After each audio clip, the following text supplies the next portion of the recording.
Dito nyo lang po ito maririnig at ito ipapakita ko sa inyo talaga yung dalawang transmission na to. Kasi ito lang po ang makakasolve dun sa problema na ginawa ng Chapsuy, yung automatic transmission. Pinagpapalitan nila yung mga pyesa sa loob para masabing nirebuild nila. Mga kapatid, magandang gabi po sa inyong lahat. Kagabi po, gabing-gabi na, dumating po si Sir Mac John Carlos Halmasco from Cabuyao, Laguna. Dala-dala yung kanilang crosswind na hindi umaatras, puro Avanti lang. At yung Avanti naman na yun, naku po, talagang napakabagal, hindi na po nagta-top speed. Ang pinakamabilis niya po ay 60 kilometers per hour. So mula Cabuyao, Laguna, nadala pa nila yung kanilang crosswind na automatic transmission. Naku po, napakalaki na ng kanilang nagastos. Ang dami na nilang problema. Hopeless na po yung kaso para sa kanila. Sabi nga, hopeless case na po yung kanilang automatic transmission. Kasi po, ito po ay ilang beses na rin naipagawa, ilang beses nang naipa-rebuild. Diyan sa Nako, ang nangyayari sa sobrang layo nga daw po nung kanilang pinagmumulan, Cabuyao, Laguna, pupunta pa ng tapos nandiyan pa lang sa Skyway, ayaw nang tumakbo ng maayos, ayaw nang kumambyo. Babalik niya ron, tapos hindi na naayos, naganap na sila na ibang gagawa. Ganon din ang naging problema. Another gagawa, pangatlo, pang-apat na po ako. Pero sabi ko, sir, hindi na ako papayag na ako yung pang-apat. Pero sabi naman niya, hindi sir, ipapa-convert na po namin ng manual yan. Nako, doon na po nagkaroon ng malaking problema. Kasi ako po ay hindi po nagko-convert ng from automatic transmission to manual transmission ng mga crosswind. Okay lang kung yan ay mga off-road na mga sasakyan, iko-convert ko yan. Pero kung yan po ay crosswind, gagawin nating manual, sayang eh. Unang-una, malaki magagastos. Around 80,000 pesos ang magagastos mo. Bibili ka ng flywheel, bibili ka ng clutch assembly, magpapalit ka ng propeller. Kasi ano yan mahaba kasi yung sa manual. Doon sa automatic, maiksi ang propeller eh. Hindi ka naman pwede magdugtong. Okay, bibili ka ng transmission, wala ka namang mabibiling brand new na Japan.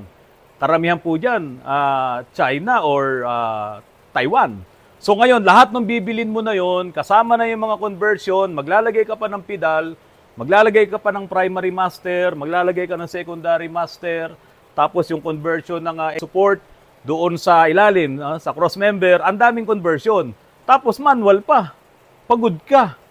Ang problema po, hindi po ako gumagawa nun. Kasi nga po, nasasayang yung sasakyan at hindi po makakabili ng mga bagong pyesa or mga original na lalong-lalo na yung transmission. So sabi ko po sa may-ari, pasensya ka na sir, hindi po ako gumagawa nun. Kung gusto nyo po, i-repair ko na lang kayo. So sabi niya, hindi sir, kaya nga po kami pumunta rito, Cabuyao, Laguna Ang layo po namin. Na from automatic to manual, hindi po ako gumagawa niyan. So sir, ano ba pwede natin gawin? Kung halimbawa ba, i-rebuild mo yung transmission ko, sigurado po ba maayos? Sabi ko, sigurado po, 200%. Pero sir, eto, hindi ko i-rebuild yung transmission mo.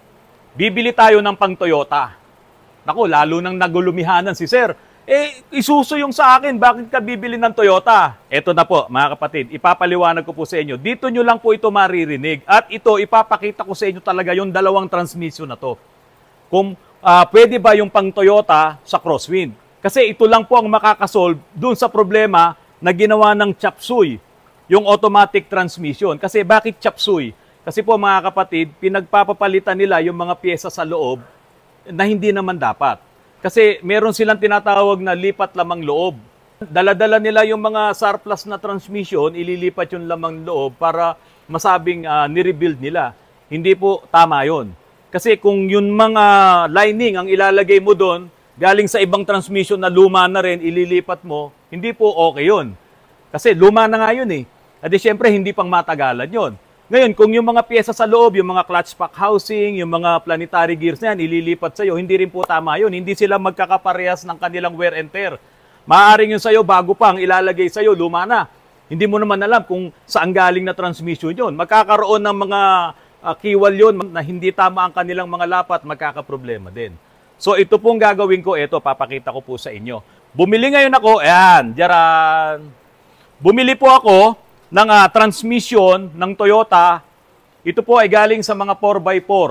Pwedeng Emina, yung mga Japan po talaga na yan.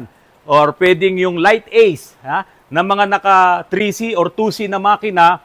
Ang transmission po nun ay ito. parehas po sila ng gitna. Ito po yung tinatawag nating gitna. Ayan. Mula dito hanggang dito, parehas po ito dito sa crosswind. Ito po yung transmission ng crosswind. Magkaiba lang sila sa bell housing. Mahaba ang bell housing nito, ito maiksi. At siyempre, yung mga tornilyuhan yan, magkaiba yan. Ngayon, yung gitna nila, ito ngayon ang gagamitin ko para ilipat dito. Pero, ang usapan namin ni Mr. John Carlos, no, ito, i-rebuild ko pa. Lahat ng pyesa nito, lahat ng mga linings nito, papalitan ko. Linings lang. At yung mga o-ring, at yung mga oil seal, at kasama na rin po yung mga gasket. Kaya ito po, i-rebuild ko rin. Ililipat ko po ngayon, itong na-rebuild ko dito. Black. Lahat po ito ay bago na, na-rebuild na, at walang chop suey. Walang foreign parts na nanggaling sa ibang transmission. So parehas na parehas po itong dalawang to. Ang nagkaiba lang dito, itong buntot, saka itong bell housing. So ito naman yung kailangan ko, kaya ito ibabalik ko lang, ililipat ko lang. Ito po yung speed sensor na isa, ito naman yung pangalawang speed sensor. So ito, ililipat ko lang po dyan. Ngayon, parehas na parehas po yan ng input shaft. Ayan, yung nandyan na dalawa. Parehas po yan. Ang mababago lang po dito ay yung output shaft. So yung output shaft pa rin ito ang gagamitin ko. So lahat po ng pyesa, nitong automatic transmission na to, malilipat lang dito. At lahat po yun ay original parts nito. Ito naman yung pinakakatawan yan eh. Nandito naman po lahat eh. So, ngayon, mawawalan na ng problema si Sir Mac John Carlos Halmasco. Tandaan nyo po mga kapatid, ang automatic transmission, ang buhay niyan ay nasa fluid. Kaya kung kayo po ay mayroong automatic transmission, huwag nyo yung kargahan ng mga mahihinang klaseng fluid. Kahit sabihin nyo pang known brand yan. Siya ang buhay ng automatic transmission. Ngayon, pag nabawasan ng fluid, mababawasan yung kanyang cooling power, hindi niya mapapalamig yung buong automatic transmission, mababawasan din yung pressure para doon sa mga valves, no? Doon sa valve body, lahat, pati yung nagtutulak, no? Nag-i-engage sa mga clutch na yan, kailangan meron nagtutulak na pressure dyan. Kung kulang ang ATF mo, hindi rin kakambyo. Ngayon, ang isa pa, kapag kulang ang ATF mo, masusunog. At pag nasunog, ayan na nga, mapupulbos na yung mga linings nyo. Ngayon, merong nag-vlog, ang sabi, hindi raw po dikit-dikit ang linings, wag po kayo maniniwala doon. Dikit-dikit na po talaga yan. Kailangan lang talagang i-engage ng todo para magkapitan. Pero sabihin niyang hindi sila magkakadikit, hindi po totoo yun. Talaga po nasusunog. Papakitaan ko po kayo nung yung ginagawa namin doon sa aming extension dyan sa baba ni Paring Der. Papakita ko sa inyo kung paano nadurog yung mga lining na nasunog. Ipapakita ko po sa inyo yan. Kaya wag po kayo maniniwala doon sa isang nag-vlog na yon. Kasi po, maling-mali po talaga. Okay, ito po nakita ko. Tagas po talaga yung kanyang ATF dito. So kung tumatagas ang ATF dito sa oil seal na to, mauubos ang kanyang ATF. At pag naubos ang kanyang ATF, nabawasan, nangalahati, hindi nakakambyo yan. Hindi na rin magre-reverse yan. Kung mag-reverse man yan, matagal, hinihintay nyo. Kaya lang, dahil sa ginamit ito ng ginamit nung may-ari nito, nasunog na naman. Kasi nga po, kulang yung ATF. So, nagpabalik-balik silang ganun ng problema, pero sa nakita ko, ito yung pinagmulan ng problema, kaya nasunog. Ang tigas-tigas na ng oil seal, oh. Ngayon, mga kapatid, hindi kayo dapat gagamit. Ayan, wakwak na, oh. Teka, kuha ko ng ano. Ito, pakita ko po sa inyo. Kunin ko lang yun, oh. Huwag mong puputulin. Ayan. Ito, mga kapatid, nawakwak na, oh. Kukunin ko itong portion na to ng oil seal na yan. Oh, ayun. Oh. Tignan nyo po yung oil seal na kabit sa kanya. Sira na. Matigas na, oh. Hindi na po siya goma.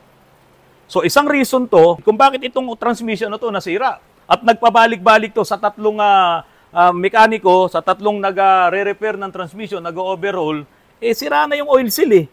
Kung ito yung dati niyang oil seal, matagal na to. Kung ito ay ni-rebuild, dapat napalitan na to. Tignan nyo po itong galing sa Japan SAR Plus. Tignan nyo yung kulay ng oil seal niyan. Hawak pa lang, oh. Kaya bang i-zoom in? Yan, oh. Tignan nyo, oh. Lambot, oh. Oh. Mas malambot pa tong Japan SAR Plus. Diba? Tsaka dapat ganitong kulay ang gagamitin yung oil seal, wag yung itim. Alam nyo mga kapatid, pag bumibili ako ng rebuilding kit, lahat ng oil seal doon di ko ginagamit. Kahit yung mga overhauling gasket, Lahat ng oil seal doon, di ko ginagamit, pati yung valve seal. Bumibili ako ng hiwalay, yung NOC na brand. Kasi yun talagang isa sa pinakamatibay at trusted na oil seal. So ito, ang ginamit niya malamang dito, yung kasama doon sa rebuilding kit. Nako po, ayan, sumablay na. Nagkaroon na ng maraming problema. Pero ito, tignan nyo mga kapatid, dapat ganyan. Tapos, pansinin nyo pa, tignan nyo tong Japan Surplus. Ito, pininturahan na lang yan nung binilan eh. Kasi hindi kasi pwedeng buksan eh. Ayan, pininturahan na lang yan. Yan, pintura, di ba? Mas malinis pa to eh. Tignan nyo tong nakakabit doon kay Sir Halmasco. Tignan nyo naman, punong-puno ng mga beta gray. Akala naman niya, mapipigil niya yung tagas ng ATF dito. Wala naman ng tagas dito, nandito. Ayan ang tagas, nanunulay doon, papunta rito. So, ito, kinakalawang na nga, So, mapapansin nyo na yung mga gumawa nito, ito po ay napagpraktisan. Kasi, tatandaan nyo po palagi, ang automatic transmission, pag may nakita kayong tagas sa garahe nyo, sa pinaparkingan nyo, magduda na kayo at kabahan na kayo. Kasi pag hindi nyo yun ipinaayos, masisira talaga ang inyong mga automatic transmission. Mula po dyan sa mga subscribers ko po na nasa Cebu, sa Davao, sa Visayas, na palagi pong nagtatanong sa akin sa Mindanao na kung maaari daw po ba magkaroon tayo ng branch doon, ng Autorans, kaya lang hindi po natin talaga kakayanin. Kaya naman po ako mga kapatid, itong mga ganitong bagay, hindi ko po ito itatago sa inyo. Yung mga nasisiraan ng transmission dyan sa Mindanao, sa Visayas, umorder kayo ng mga ganitong transmission, ipadala nyo dyan. Kung gusto nyo naman talagang maayos at gusto nyo pangmatagalan, ipa-overhaul nyo rin, pa-rebuild nyo, dyan na. Maraming magagaling din ng mga mekaniko dyan, kaya lang hindi nila alam itong nakalihim na hiwaga na to. Dito po, tignan nyo, nakalagay 3C. Ayan, baliktad ng ayan, 3C. 3C. Ito po, wala kayong makikita, 1A lang. Hindi naman di ba? Hindi naman ibig sabihin yan, Isuzu yan. Pero mga kapatid, ito ginamit sa Isuzu, ito ginamit sa Toyota na 3C ang makina. Mas maraming mga Japan Surplus na 3C. Ngayon mga kapatid, kung halimbawa may mag-offer sa inyo at sinabing, Sir, may nabili ako original Japan Surplus na transmission ng Isuzu Crosswind. Huwag po kayong maniniwala dun. Dahil ang Crosswind, hindi po sila lumabas sa Japan. Wala pong gano'n na lumabas na Crosswind sa Japan. Meron po sa Malaysia, sa Indonesia, yan, sa Thailand. Lumabas po ang Crosswind dyan. At yan nga po, tawag nila dyan ay Panther. Ngayon, kung may mabibili kayo, maaaring galing sa ibang bansa, maaaring doon nang galing yan. Or dito sa Pilipinas. Kaya nga, ang mangyayari, kung makakabili kayo ng buong transmission ng Isuzu Crosswind, Pinoy Surplus yan. Mas malamang yun dahil hindi ka naman mag-i-import mula dyan sa Indonesia at sa Malaysia at sa Thailand ng mga surplus. So malamang, Pinoy Surplus po yun. Kung tiwala lang ang usapan, ako nagtitiwala ako dito sa mga kinukuhanan ko ng mga transmission sa Blooming Treat. Si Sir Ariel Sonorio ng Genome Auto Supply. Nandyan po yan sa Santa Cruz, Laguna Street. At kay Miss Rupa Rosario, nandyan din po yun sa Santa Cruz. Kung tiwala lang po ang pag-uusapan, pwede kayong magtiwala sa kanila kasi naman po mga kapatid, ako nakakapagsoli sa kanila. Kapag hindi okay, kapag sablay, na isosoli ko. Basta pasok lang dun sa usapan, walang bukasan, wag mong pakikialaman, di ba? Kasi surplus yan. Yung iba po kasi hindi ka makakapagsoli. Kaya po, yan, tawagan nyo kung kayo nasa Mindanao, nasa Visayas, nasa Baguio, nasa Ilocos, nadyan sa Bicol, tawagan nyo yan. Kung may kailangan kayo, pwede silang tawagan kung mag-i-inquire lang kayo. Para at least hindi po kayo maloloko. Okay, tignan lang natin mga kapatid, ulitin natin. No, ito po ay 0372LE, yung para sa Crosswind. At ito naman para sa 3C Toyota, 0372LE. Sigurado ako ito sariwa. Kasi tignan nyo, kumpletong-kumpleto pa. Pati yung dito, yung kanyang hingahan, kumpleto siya. Samantalang ito, wala na. Ito yung galing dyan sa Crosswind na dinala sa amin. Yung hingaan, wala na. So mga kapatid, huwag kayong papayag. Maaaring magagaling sila na mag-repair ng transmission. Sabihin nyo na lang sa kanila, Sir, bili tayo ng rebuilding kit. Ipa-rebuild nyo na lang. Kung gusto nyo, kayo na bumili ng rebuilding kit para sigurado kayo mapapalitan po yung inyong mga pyesa sa loob ng inyong mga transmission. Yung ipinakita ko po sa inyo, Maaaring dito nyo lang na napanood na vlog kasi po ang transmission ng ating mga sasakyan, masyadong universal po itong mga ISIN. So itong transmission ng Crosswind, transmission ng Mitsubishi, transmission ng Toyota Revo, transmission ng Suzuki at iba pang mga brand, iba pang mga models, halos nagkakaparehas po sila ng gitna. Nag-iiba lang sila kapag yung doon sa gearing ng kanilang mga planetary gear. Pero yung mga linings, yung mga gasket, yung mga oil seal, yung mga o-ring, halos pare-parehas. Kaya po, dahil sa universal, yung IC na transmission, kung ang mga sasakyan nyo, katulad ng mga binanggit ko, huwag po kayong mawawalan ng pag-asa. Lagi pong mayroong solusyon sa inyong mga problema. Mga kapatid, magandang gabi po sa inyong lahat.